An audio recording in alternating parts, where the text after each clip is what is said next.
Je vais à l'église. Je suis responsable des départements. J'honore les différents cultes. Je paye régulièrement ma dîme. Je connais même des versets bibliques que je me permets de citer à tout bout de champ dans la moindre conversation que j'entretiens avec qui que ce soit. J'ai même une grosse Bible que je lis de temps à autre. Avoir une Bible, aller à l'église, payer la dîme, être même responsable dans l'église, fait-il de moi une personne réellement convertie? La conversion se résume-t-elle à avoir une Bible et aller à l'église? À travers quand tu seras converti, Code de vie vient vous éclairer au sujet de la conversion authentique à la lumière de la parole de Dieu. Mesdames et messieurs, après un bref moment de pause concernant Pâques à Morija, nous revoici avec Code de vie. Prenez place et nous allons maintenant à la parole.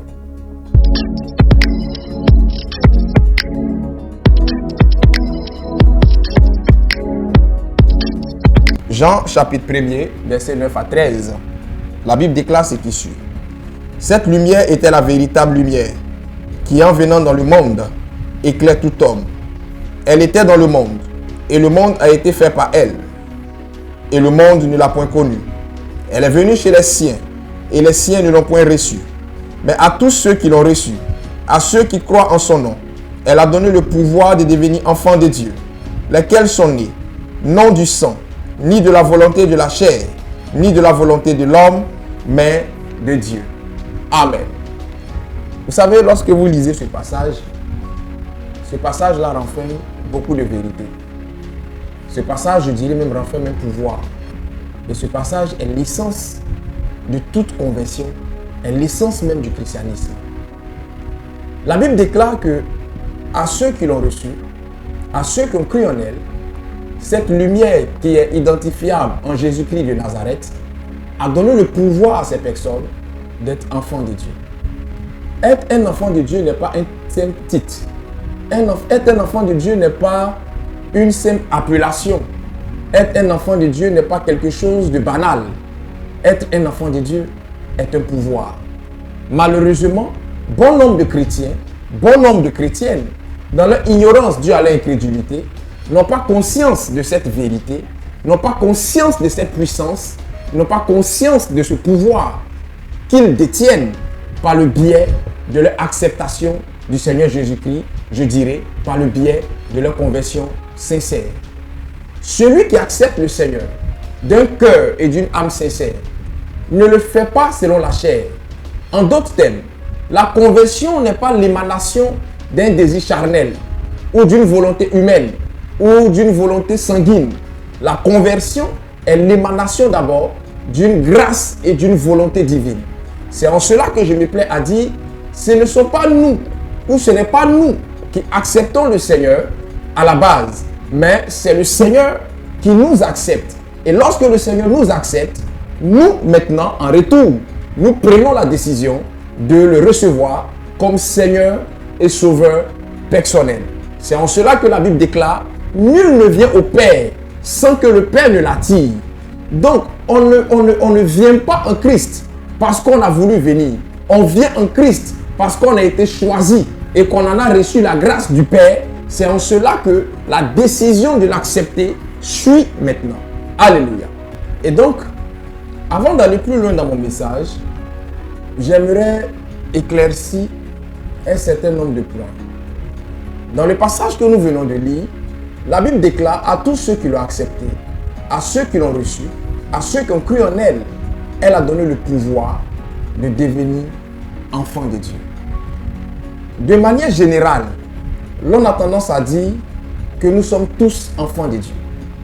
Il y a un amalgame qu'il faut éviter de faire et il y a un éclaircissement qu'il faut apporter afin d'éclairer la lanterne de plusieurs personnes.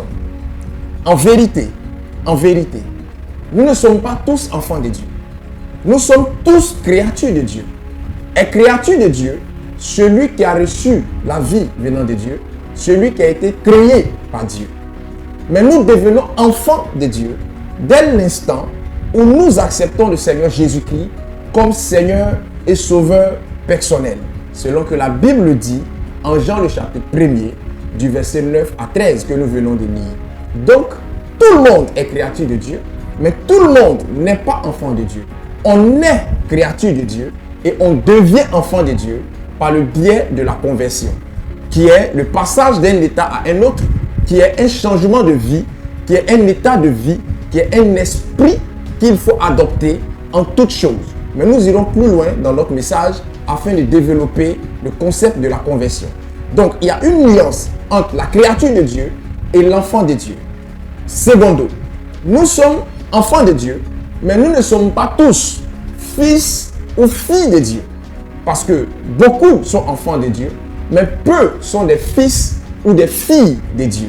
Selon la parole de Dieu, surtout en Matthieu le chapitre 5, pour ne citer que ce verset, la Bible déclare « Heureux ceux qui procurent la paix, car ils seront appelés fils de Dieu. » Et plus loin en Romains, la Bible déclare « Ceux qui seront conduits par l'Esprit seront appelés fils de Dieu. » Le dernier éclairage que je veux apporter avant d'aller plus loin dans le message, c'est que nous ne sommes pas tous enfants, nous ne sommes pas tous serviteurs de Dieu. Quand bien même que la Bible nous dira que nous sommes un royaume de sacrificateurs, un sacerdoce royal, nous ne sommes pas tous serviteurs de Dieu, aux yeux de la parole. Pourquoi? Parce que nous devenons enfants de Dieu, mais nous naissons serviteurs de Dieu. Quand vous lisez la Bible dans le livre de Jérémie, la Bible déclare « Depuis les entrailles de ta mère, je te connaissais, je t'avais appelé et je t'avais établi prophète. » Donc, l'appel divin est une chose innée.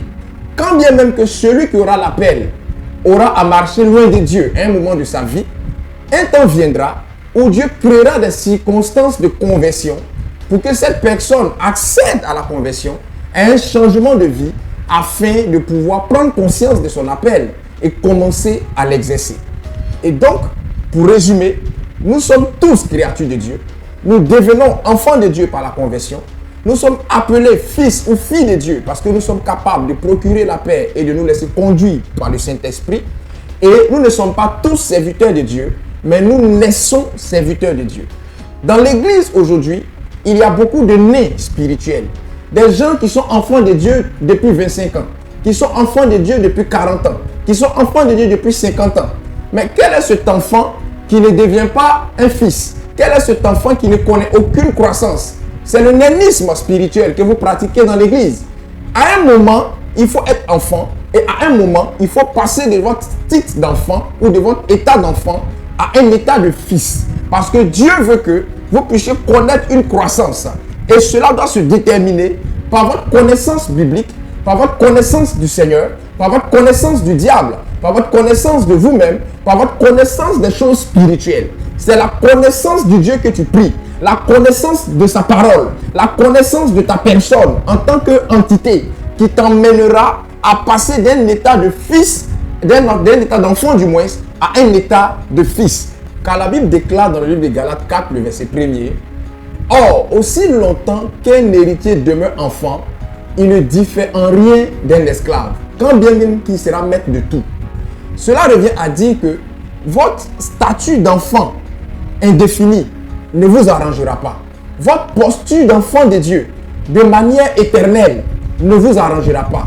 Parce que selon le principe judiciaire, selon la législature, aucun enfant, aussi enfant qu'il est, ne peut avoir accès à son héritage. Il peut figurer sur la liste des héritiers. Il peut figurer en tête de liste sur le catalogue des héritiers. Mais il ne pourra pas hériter tant qu'il n'accède pas à la majorité. Et donc, en tant qu'enfant de Dieu, assurez-vous de connaître une croissance. Assurez-vous de connaître une progression. Assurez-vous de connaître un changement d'état. Il faut qu'à un moment donné, vous puissiez passer de votre état d'enfant à un état de fils. C'est cet état de fils qui vous donnera droit à votre héritage en Jésus-Christ, qui vous permettra d'hériter des promesses du Seigneur et d'en profiter pleinement. Alléluia. Comprenez une chose. La conversion, c'est le passage d'un état à un autre. La conversion, ce n'est pas un slogan que nous brandissons pour appâter les autres, ou pour séduire les autres, ou pour paraître à la mode. La conversion, au-delà du simple slogan, au-delà de la simple confession, la conversion authentique doit se vérifier et se voir dans votre quotidien, dans vos faits et gestes, dans votre vie de tous les jours. On doit pouvoir déceler des signes de conversion authentique. Chaque changement de niveau dans la vie dépend de la qualité d'information et du secret que nous recevons. Voici venu le temps de changement que vous avez rêvé depuis longtemps. L'église Temps des Paroliers, avec son leader, le docteur Yazi, vous invite spécialement à des temps uniques de rencontre avec l'Éternel. Programme du dimanche au jeudi. Suivez vos dévotions matinales de 5h à 6h pour mieux démarrer la journée. Tous les vendredis de 21h à 22h. Côte de vie. Moment d'enseignement biblique, d'édification et de transformation. Le tout en direct sur la page Facebook Temps des Paroliers.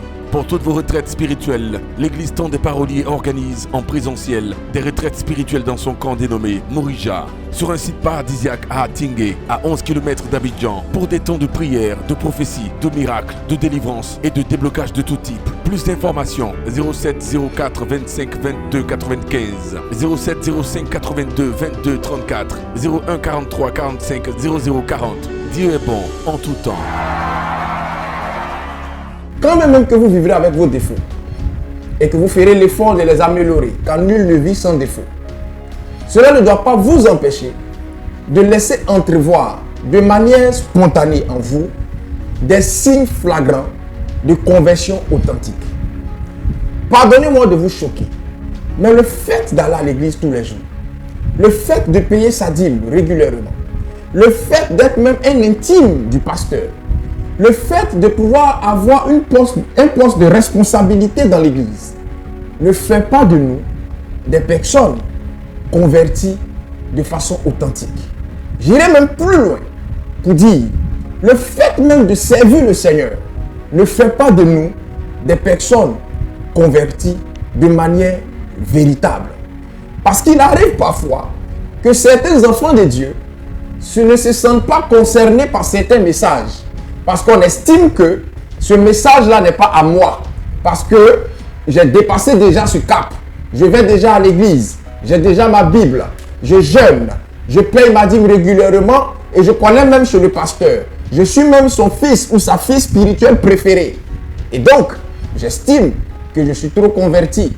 Mais quand vous prendrez la Bible, aucun verset biblique ne donne comme critère de conversion le fait d'aller régulièrement à l'église. Aucun verset biblique ne donne comme critère de conversion le fait d'être proche du pasteur. Aucun verset biblique ne donne comme critère de conversion authentique le fait de parler en langue.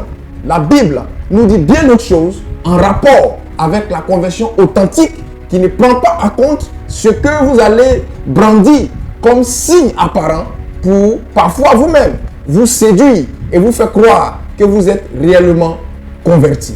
Nous allons lire un passage et vous allez mieux comprendre ce que je suis en train de dire. Alléluia. Luc chapitre 22, 31 à 33. La Bible déclare ce qui suit. Le Seigneur dit à Simon, Simon, Simon, Satan vous a réclamé pour vous cribler comme le froment. Mais j'ai prié pour toi, afin que ta foi ne défaille point. Et toi, quand tu seras converti, affermis tes frères. Seigneur, lui dit Pierre, je suis prêt à aller avec toi, et en prison, et même à la mort. Amen. Dans la suite du passage, Jésus lui a dit, avant que le coq ne chante, tu vas me renier 3 fois. Vous savez, il y a 2 types de conversion. Il y a la conversion de façade, qu'on appelle la conversion d'apparence, que beaucoup manifestent en pensant qu'elle est une conversion authentique. Et Pierre était dans ce cas d'espèce. Pierre manifestait une conversion de façade. Pierre manifestait une conversion apparente. Quand vous lisez ce passage est choquant à plusieurs niveaux. Parce que Pierre était le chef des apôtres. Pierre marchait avec Jésus-Christ.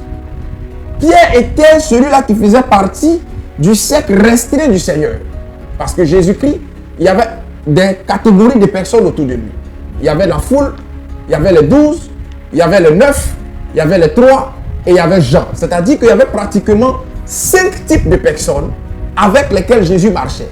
Pierre faisait partie de ces 3 types de cette catégorie de personnes qu'on appelle généralement dans la Bible, les trois, Pierre, Jean et Jacques. Pierre était présent en Marc chapitre 9 sur la montagne de transfiguration lorsque Élie et Moïse se sont révélés au Seigneur et que Jésus-Christ a connu la transfiguration. Pierre était présent. Pierre est celui-là en Matthieu le chapitre 16. Lorsque Jésus-Christ pose la question de savoir qui dit-on que je suis, moi le Fils de l'homme. Pierre est celui-là qui dit tu es le Seigneur, tu es le Christ. Et Jésus lui dit ce n'est ni la chair ni le sang qui t'ont révélé ces choses, mais c'est mon Père qui est dans les cieux. Pierre est celui-là qui dit au Seigneur, si on ne veut pas te recevoir, ordonne que le feu, donne l'ordre. Et nous allons demander au feu de descendre, afin que le feu consume ce peuple-là. Pierre est celui-là qui est parti dire au Seigneur, quand nous sommes allés, des miracles se sont produits. Et Jésus lui a dit, quand vous étiez là-bas, j'ai vu Satan tomber du ciel comme un éclair. Pierre a fait des miracles par le Seigneur. Pierre a vu la puissance de Dieu de manière authentique. Pierre était un serviteur de Dieu. Mais chose choquante, Pierre n'était pas converti. Alléluia. Choc des chocs, Pierre n'était pas converti. Cela revient à dire que le fait que vous connaissez votre Bible, le fait que Dieu passe par votre canal pour guérir des gens, pour chasser des démons, pour même opérer des miracles, le fait même que vous ayez des révélations, que Dieu vous parle et que vous soyez capable même de donner le numéro de téléphone de quelqu'un, indiquer le village de sa grand-mère maternelle et ressortir vers sa belle-mère paternelle, cela ne fait pas de vous quelqu'un qui est réellement converti. La preuve en est que Pierre n'était pas converti. La conversion de façade va prendre appui sur des éléments apparents. Et cette conversion de façade a pour premier signe le zèle amer. Pierre avait un zèle amer. Pierre avait un zèle excessif. Pierre dit au Seigneur, sans même maîtriser les choses, je suis prêt à mourir pour toi. Et on voit des personnes, je n'ai rien contre le zèle de certains chrétiens, mais il y a des personnes dans l'église qui ont un zèle amer, qui jugent tout le monde, comme si ces personnes-là ont la liste de ceux qui doivent rentrer au ciel.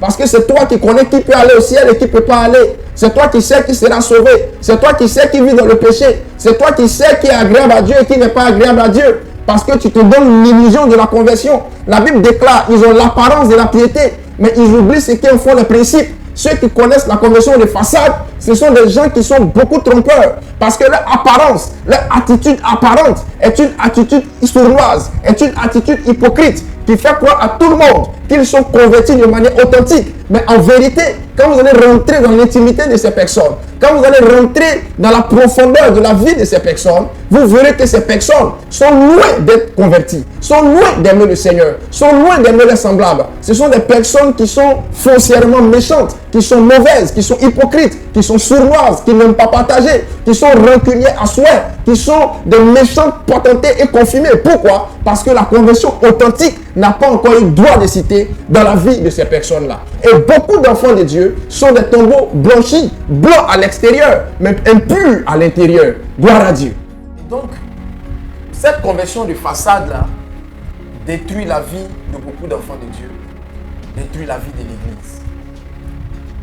Vous savez, ça n'engage que moi. Et je le dis à qui veut l'entendre. Les chrétiens sont très méchants parfois entre eux. Et même les serviteurs de Dieu sont foncièrement méchants entre eux. Pourquoi?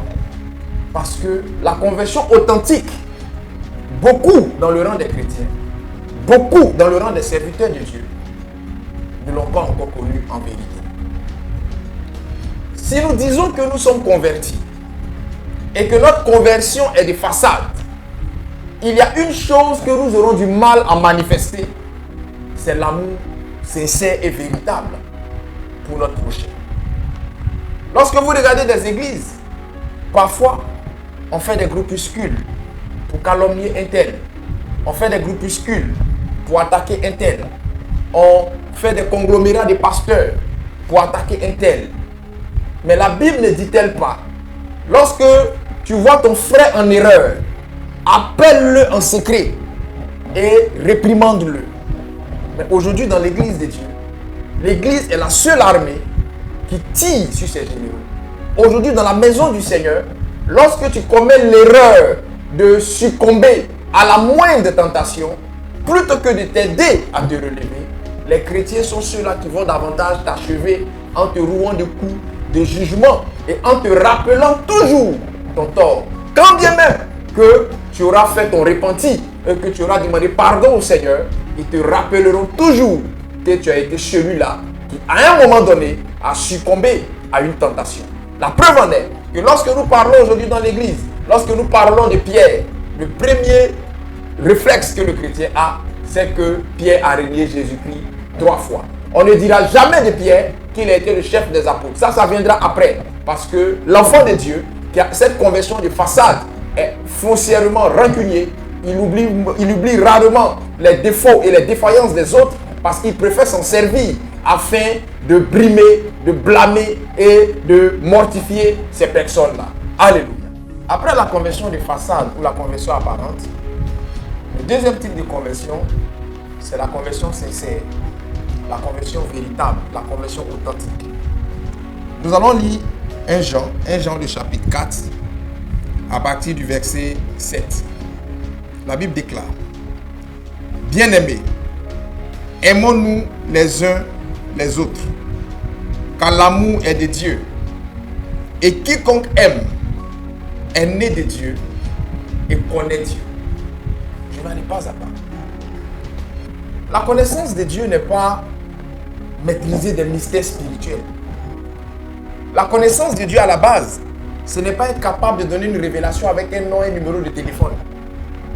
La connaissance de Dieu, ce n'est pas maîtriser le principe des bains, des rituels et tout autre envolée biblique que vous pourrez imaginer.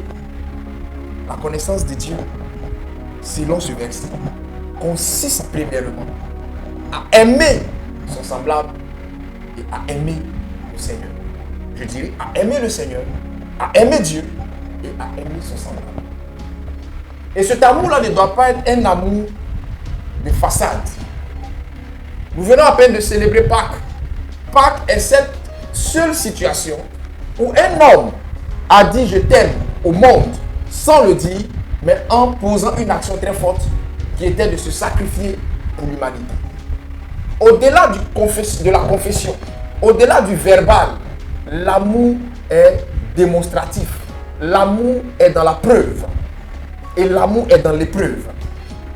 Et donc, la Bible déclare que si nous connaissons Dieu, nous devons être capables d'aimer Dieu et d'aimer notre semblable. Beaucoup prétendent connaître Dieu, mais ils n'aiment pas le semblable. Aimer son semblable, ce n'est pas aimer ses enfants, ce n'est pas aimer celui qui est de la même église que moi, ce n'est pas aimer celui qui est du même groupe ethnique que moi, c'est aimer celui qui est en face de moi. C'est être capable de voir en celui qui est en face de moi, quand bien même qu'il n'aura pas le même rang social que moi, quand bien même qu'il n'aura pas la même situation financière que moi, quand bien même qu'il n'appartiendra pas à mon église, c'est être capable de voir en ce dernier le Seigneur.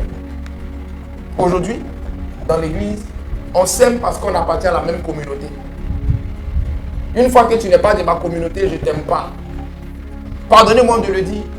Aujourd'hui, les chrétiens de telle confession religieuse ou de telle église sont en conflit ouvert avec les chrétiens de telle autre confession. Et une fois que tu t'amuses à faire un commentaire désobligeant vis-à-vis de leur leader, ils vont t'attaquer, oubliant même que tu es leur frère en Christ, oubliant même que vous appartenez au même corps, qui est le corps de Christ. C'est-à-dire qu'on est dans une conversion qui est tellement de façade qu'on rentre dans un mouvement sectaire sans s'en rendre compte. Alléluia. La conversion authentique doit nous amener à manifester l'amour. Même quand quelqu'un attaquera mon leader sur les réseaux sociaux, ma manière de le reprendre doit être une manière remplie d'amour. Allez-y voir certains commentaires sous des posts d'hommes de Dieu. Quand vous voyez les commentaires, vous savez qui est son fidèle et qui n'est pas son fidèle. Parce qu'on est carrément aveuglé, omnibulé et on est prêt à en découdre. Comme si on est dans une relation de parti politique à l'ivoirienne. Que Dieu nous en délivre. Au verset 8, toujours 1 Jean chapitre 4, la Bible déclare: celui qui n'aime pas n'a pas connu Dieu, car Dieu est amour. L'amour de Dieu a été manifesté envers nous, en ce que Dieu a envoyé son Fils unique dans le monde, afin que nous vivions par lui. Et cet amour consiste, non point en ce que nous avons aimé Dieu, mais en ce qu'il nous a aimés et a envoyé son Fils comme victime expiatoire pour nos péchés. Bien-aimés, Si Dieu nous a aimés, nous devons aussi nous aimer les uns les autres. Personne n'a jamais vu Dieu. Si nous nous aimons les uns les autres, Dieu demeure en nous et son amour est parfait en nous. Amen. Et donc, la conversion authentique nous amènera à manifester l'amour et les fruits de l'amour. La conversion authentique nous amènera à être capable, comme je l'ai dit tantôt, à voir en celui ou en celle qui est en face de nous, Dieu, et d'aimer cette personne à sa juste valeur. Mais manifester l'amour de Dieu ne veut pas dire oui à tout et ne jamais rien refuser. Parce que aimer quelqu'un n'est pas tout lui concéder et ne jamais rien lui refuser. Aimer, c'est être capable de dire non quand il faut et oui quand il faut. Aimer, ce n'est pas s'ouvrir à tout le monde, sachant que celui qui est en face de moi veut me détruire. Aimer, c'est être capable d'être dans la réserve quand il le faut, sans toutefois nourrir des idées de destruction vis-à-vis de celui qui est en face de moi, pendant même que je sais qu'il est en train de planifier le mal contre moi. L'enfant de Dieu doit manifester un amour authentique. Aujourd'hui dans l'église, l'amour est intéressé. Je dis souvent que les chrétiens sont masqués. Quand vous voyez des chrétiens à l'église, ils sont dans un amour superficiel parce qu'ils n'ont pas encore expérimenté la conversion authentique. On est dans une soumission superficielle. Le même chrétien qui est soumis à son pasteur, la même chrétienne qui manifeste l'amour vis-à-vis de son pasteur, allez-y chez elle à la maison. Vous la verrez et vous aurez l'impression que vous avez affaire à une autre personne. Parce qu'à l'église, c'est un agneau, mais à la maison, c'est un dragon qui crache du feu sur tout le monde. Pourquoi? Parce qu'on est dans une conversion apparente. La véritable évangélisation ne consistera pas à arborer un t-shirt avec des versets bibliques derrière. La véritable évangélisation se déterminera par votre comportement. Il y a des personnes que vous évangélisez qui jusque-là n'ont pas encore décidé de marcher avec le Seigneur. Certes, pas parce que ces personnes ne veulent pas, mais peut-être parce que le Seigneur ne leur a pas encore fait la grâce de les accepter. Mais il y en a d'autres qui ne veulent même pas accepter parce que quand ces personnes-là vous regardent, ces personnes ne voient pas en vous l'authenticité de la conversion. Parfois, vous êtes éloquent, vous connaissez la Bible, vous parlez bien du Seigneur, mais quand on regarde votre comportement, ce comportement ne reflète en rien ce Seigneur que vous prêchez. Et beaucoup aujourd'hui dans les évangélisations, on est plus dans le jugement que dans la manifestation de l'amour. Contentez-vous de prêcher le Seigneur, de prêcher l'amour de Dieu. Sortez des jugements. Que l'autre soit d'une confession, qu'il meure, qu'il aille en enfer, qu'il soit dans des pratiques qui vont l'exposer au diable et au péché et à la mort. Ne parlez même pas de tout ça. Parlez de l'amour de Dieu. Dites aux gens que Jésus-Christ les aime. Jésus est capable de changer les situations. Plus vous brandirez l'amour de Dieu, plus vous ferez voir l'amour de Dieu, mieux ces personnes-là viendront à vous. Mais dès que vous mettez dans une posture de condamnation, de jugement, la personne, même quand votre message sera de qualité, la personne automatiquement, se sentant agressée, se fermera à votre message. Alléluia. Écoutez-moi. Celui qui connaît la conversion authentique va voir deux types de changements s'opérer dans sa vie par la puissance de Dieu. Le premier changement qui va se produire dans sa vie sera un changement intérieur. Et ce changement intérieur va toucher deux aspects de sa personne. Le premier aspect, c'est son cœur. Selon Psaume 51, le verset 12, la Bible déclare: ô Dieu, crée en moi un cœur pur, renouvelle en moi un esprit bien disposé. Et quand vous lirez en Samuel, la Bible déclare que lorsque Samuel a rencontré les prophètes, quand Saül du moins a rencontré les prophètes, l'Éternel a changé son cœur en un autre cœur. Celui qui connaît la conversion authentique, il se produit dans la vie de cette personne un changement au niveau de son cœur. Si tu avais un cœur rancunier, Dieu te donne un cœur capable de pardonner.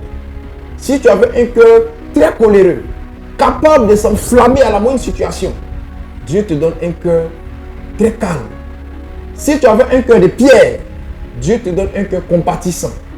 C'est un mouvement de l'esprit qui se produit de manière surnaturelle et de manière très efficace, qui t'emmène à pouvoir connaître un changement dans tes émotions, dans tes réactions et dans tes actions. Donc la première chose qui se produit comme changement dans la vie d'un réel converti, c'est le changement au niveau de son cœur. Si tu étais rancunier, tu n'es plus rancunier. Deuxièmement, il se produit un changement au niveau de son intelligence. La Bible déclare en Romains, soyez transformés par le renouvellement de votre intelligence. Donc, Dieu change votre cœur pour vous rendre capable de l'aimer et d'aimer votre semblable tel qu'il veut. Et Dieu change votre intelligence pour que cela puisse impacter votre système de pensée, votre manière de voir la vie, votre manière de comprendre le fonctionnement de ce monde. Lorsque ces deux changements-là se produisent en vous et que vous faites un retour en arrière, vous allez regarder votre vie passée et vous allez avoir les larmes aux yeux. Vous n'arriverez pas à comprendre comment je faisais ou comment vous faisiez pour vivre une telle vie et vous étiez à l'aise dans cette vie pendant que c'était une vie qui n'était pas à la gloire de Dieu. Certaines personnes prenaient plaisir à battre leurs femmes. D'autres personnes prenaient plaisir à battre leurs enfants, à laisser la famille dans la faim, aller s'asseoir dans des endroits et claquer le salaire jusqu'à ce que le salaire finisse. Ces personnes ne rentraient pas à la maison. Tant que le salaire ne finit pas, ils ne rentrent pas à la maison. Certaines personnes prenaient un malin plaisir à aller avec des filles, au moins 2, 3 filles par jour. Et c'était leur train de vie quotidien. À un moment donné, d'autres ont pris plaisir à la violence, agresser, tuer, c'était le plaisir. Et ces personnes le faisaient sans remords. Mais quand le Seigneur touche votre cœur, quand le Seigneur touche votre intelligence, voyant votre cœur et votre intelligence transformés, les écailles tombent de vos yeux, le voile tombe de votre esprit. Et vous regardez votre vie passée et vous avez honte. Vous regardez votre vie passée et vous êtes gêné. Vous vous posez la question de savoir comment je faisais pour mener une telle vie. Pourquoi? Parce que vous aviez un cœur qui vous faisait croire que c'était ça, la vraie vie. Certaines personnes se dénudent et pensent que c'est ça la vie. Se dénuder, c'est ça la vie. Jeter les billets dans les maquis, c'est ça la vie. Jeter les billets partout, c'est ça la vie. Mais lorsque Dieu va toucher votre cœur, lorsque Dieu va toucher votre intelligence, vous allez comprendre que ce n'est pas ça la vie, mais c'est plutôt ça la perdition. Alléluia. Situé à Atingui, le centre Morija vous ouvre ses portes et met à votre disposition une équipe dynamique pour des consultations spirituelles, des retraites spirituelles, des moments de formation et de recyclage biblique, des moments de prières intenses. Infoline plus 225 0704 25 22 95. Email info tondesparoliers@gmail.com. Dieu est bon en tout temps, en tout lieu, en toutes circonstances. Shalom. Quand ce changement intérieur se produit, il va forcément avoir une influence ou une incidence sur votre extérieur. Et l'influence ou l'incidence que ce changement intérieur aura sur votre extérieur va impacter deux choses. Votre vision de la vie et votre langage. Vous ne verrez plus la vie telle que vous la voyez hier. Vous n'appréhenderez plus les situations telles que vous le faisiez hier. Et votre langage ne sera pas celui d'hier. Vous allez commencer à avoir un langage un peu plus sage, moins arrogant, moins hautain. Vous allez commencer à voir les choses différemment selon le regard du Seigneur, selon le regard du Saint-Esprit.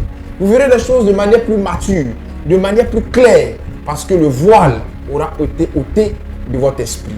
Alléluia. La conversion authentique est cette conversion qui vous emmènera à faire une expérience personnelle avec le Seigneur.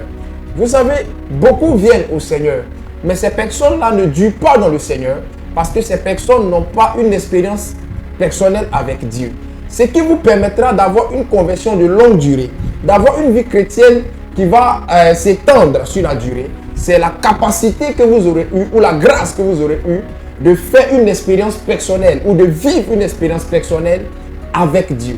Veillez à ce que dans votre témoignage, dans votre parcours de chrétien ou d'enfant de Dieu ou de fils de Dieu ou de serviteur de Dieu, il y ait un vécu avec le Seigneur, il y ait une expérience extraordinaire avec le Seigneur. C'est très important. La deuxième chose qui permettra à votre conversion d'être sincère, c'est le fait que vous soyez chargé et fatigué. La Bible déclare dans le livre de Matthieu, « Venez à moi, vous tous qui êtes chargés et fatigués, je vous donnerai du repos. » J'ai pour habitude de dire que l'un des premiers critères pour accepter le Seigneur, l'un des premiers critères de conversion, ce n'est pas la foi. L'un des premiers critères de conversion, c'est d'être chargé et fatigué. Si vous n'êtes pas chargé et fatigué par la situation que vous vivez, si vous n'êtes pas chargé et fatigué par le mode de vie que vous avez aujourd'hui ou que vous aviez hier, la conversion authentique ne peut pas se produire dans votre vie. J'ai mal au cœur quand je vois des personnes qu'on supplie pratiquement afin que ces personnes-là viennent à l'église. Mais on ne peut même pas supplier quelqu'un. Quelqu'un qui est chargé et fatigué, on ne le supplie pas. C'est lui-même qui cherche le chemin de la solution à son problème. Dès l'instant où on vous supplie pour que vous venez à l'église, c'est que vous n'êtes pas encore chargé et fatigué. Et je dis pour terminer que un chrétien qui n'est pas chargé et fatigué finira tôt ou tard par charger et fatiguer son pasteur. Alléluia. La conversion authentique aura comme dernière conséquence en vous de créer la foi authentique. Elle va créer en vous une foi authentique, une foi inébranlable, une foi véritable. Mais la Bible déclare que l'épreuve de votre foi produise la persévérance. Vous savez, il n'y a pas de foi sans épreuve. Souvent, ça me fait souvent rigoler quand je vois des chrétiens prier et qui disent à Dieu, Seigneur, je ne veux plus d'épreuves, Seigneur, je ne veux pas d'épreuves. Mais c'est que vous êtes en train de dire que vous ne voulez plus la foi. Parce qu'il n'y a pas de foi sans épreuve. C'est l'épreuve qui vous donne l'épreuve de votre foi. La prière que vous devez faire en vérité n'est pas la prière qui va consister à ce que Dieu vous prive d'épreuves. La prière que vous devez faire selon la sagesse éclairée doit se résumer en ce qui suit. Seigneur, ne me prive pas d'épreuves selon ta volonté, mais donne-moi la force de pouvoir affronter ces épreuves et fais-moi la grâce d'arriver à bout de ces épreuves-là. Parce que dans chacune des épreuves que vous allez vivre selon le Seigneur, se cachera une autre facette de Dieu que vous pourrez découvrir. Se cachera une autre opportunité de gloire du Seigneur dans votre vie. Et donc, celui qui aura la foi authentique, qui aura la conversion authentique, pourra affronter ces épreuves et les passer haut les mains parce que le Seigneur lui donnera le bagage nécessaire pour arriver à bout de ces épreuves-là. Alléluia.